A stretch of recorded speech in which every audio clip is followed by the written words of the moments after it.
Rocky Mountain National Park. August 1938. A place of clean air, sharp light, and distances that lie. This is the story of a boy who vanished into terrain that does not forgive mistakes, and a case that refuses to stay buried. Witnesses say it took minutes, maybe less. One moment, Alfred Beilhartz Jr. was playing within sight of his parents. The next, the forest closed. Searchers spread across Fall River Road and into the surrounding slopes. Weather stayed calm. Visibility was good. Nothing moved. Nothing answered.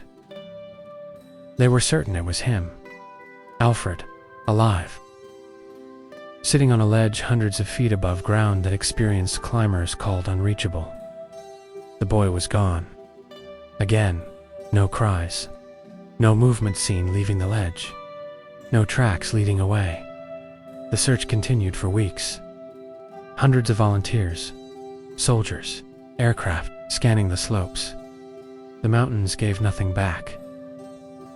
15 years later, remains believed to be Alfred's were found in terrain still considered nearly inaccessible. No clear cause of death. No explanation for how he arrived there, or how he vanished from that ledge. Some call it misadventure. Others call it coincidence, layered upon tragedy. But cases like Alfred Beilhartz share patterns. Young children, high terrain, sudden disappearance, reappearance in impossible places, silence where there should be panic. Rocky Mountain National Park still keeps its secrets, and sometimes it gives them back years later. Changed, incomplete, asking the same question it asked in 1938. How does a 4-year-old climb a mountain no adult can reach? And where do you go after you disappear twice? There are places on a map that invite you in, and places that pretend to. This case begins with a trail that wanted to be followed. I'll be back before dark. It's marked. Easy loop. If it doesn't feel right, turn around. Yeah. Funny thing. The path feels wrong, like it doesn't want company. That's odd. Mark Reynolds was last heard from at 10:42 a.m. His final words were not a cry for help. They were a warning. I don't think this trail is on the map. Trail name he gave us doesn't exist. Maybe an old route. They just quit. Like he stepped out of the world. No tracks. No broken branches. No sign he ever stood here. It was as if the forest had erased him, or corrected a mistake. I'm going to head back. I don't like this place. Wood looks new, not decades old, but no records, no permits, no construction logs. You're saying someone built a trail that leads nowhere? Or something left a door open and forgot to close it?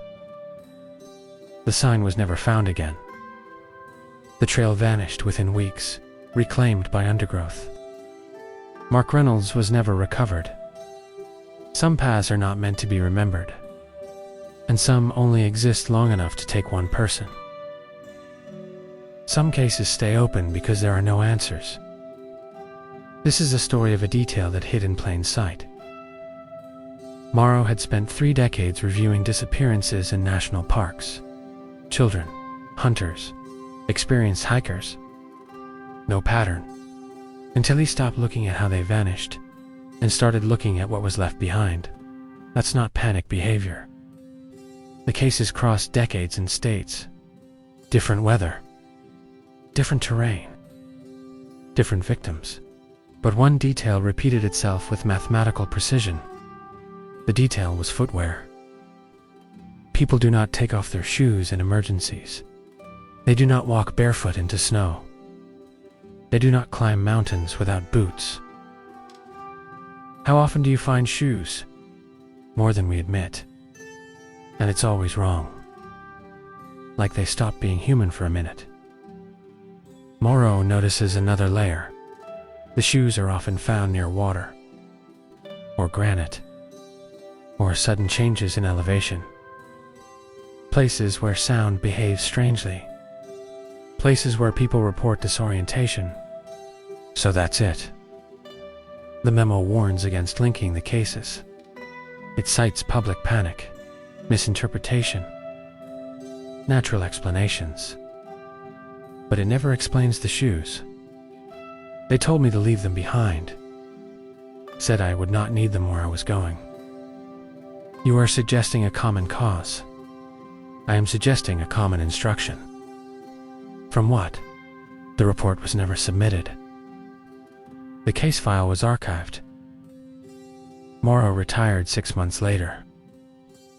Across thousands of square miles, the wilderness keeps repeating the same quiet ritual. Shoes removed, identity stripped. The journey continues without protection. If you find the shoes, stop looking forward. Look at what asked for them.